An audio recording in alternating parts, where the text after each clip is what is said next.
जंगल था। उस जंगल में रानू चिड़िया, हरियाली और गोरी कौवी मिलजुल कर रहा करते थे।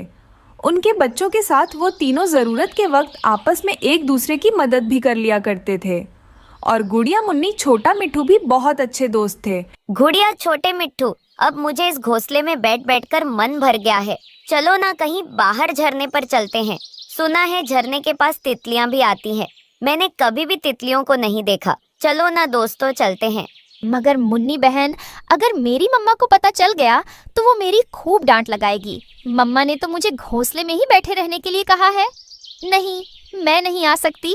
अच्छा ठीक है, झरने के पास ना सही, थोड़ा आगे जाकर इधर उधर घूम कर आते हैं। चलो ना गुड़िया। हाँ गुड़िया बहन, मुन्नी बहन सही कह रही है।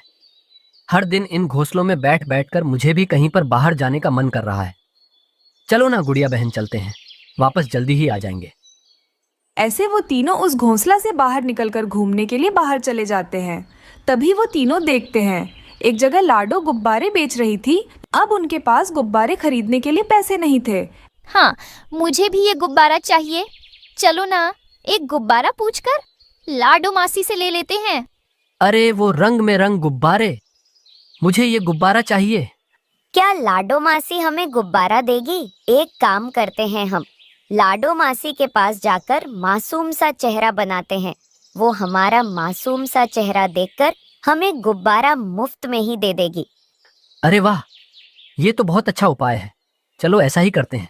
ऐसा सोचकर वो तीनों अपना उदास सा चेहरा लेकर गुब्बारे लेने के लिए चले जाते हैं। मगर ये बात उन मासूम पक्षियों को पता नहीं था। वो गुब्बारे बेचने वाली लाडो नहीं थी, वो तो एक चुड़ैल थी। वो तो पक्षियों के बच्चों को पकड़कर खाने के लिए वहाँ आई थी।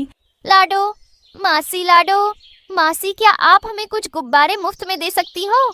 गुब्बारे? तुम सबको गुब्बारे चाहिए? रुको बेटे, मैं अभी देती हूँ। ऐसा बोलकर वो अपने असली रूप में आ जाती है। ये देखकर बच्चे बहुत डर जाते हैं। अरे बाप रे, ये तो चुड़ैल है।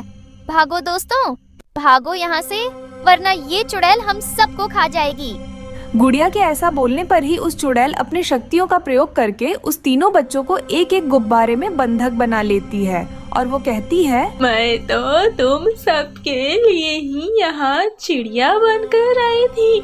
अब देखना, तुम सबको ले जाकर मजे मजे से पका कर खाऊंगी। ऐसा कहकर वो चुड़ैल अपने घर चले जाती है।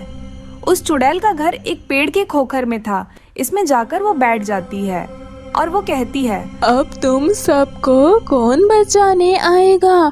थोड़ा थोड़ा करके मैं इस जंगल के सारे पक्षियों को खा जाऊंगी।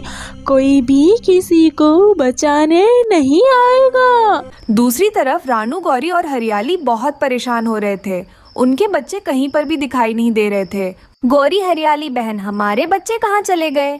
मैं तो उन्हें अच्छे से घोंसले में बिठा कर आई थी दाना ढूंढने के लिए। अरे रानू बहन, तुम चिंता मत करो, बच्चे यहीं पर खेल रहे होंगे। चलो हम सब जाकर बच्चों को ढूंढते हैं। हाँ रानू बहन, चलो जाकर बच्चों को ढूंढते हैं।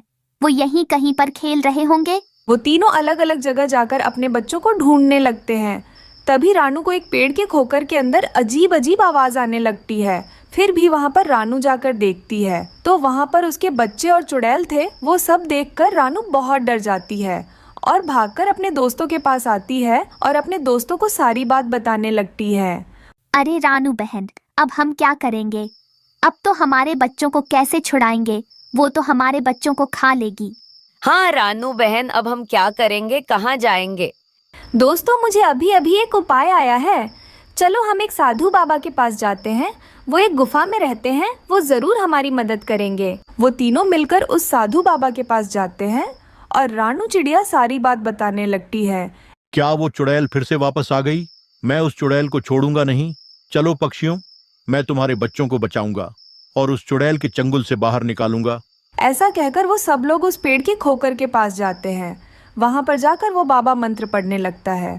उसके मंत्र सुनकर उस चुड़ैल उस पेड़ के खोखर में से बच्चों को लेकर बाहर आती है। वो चुड़ैल बाहर आकर देखती है।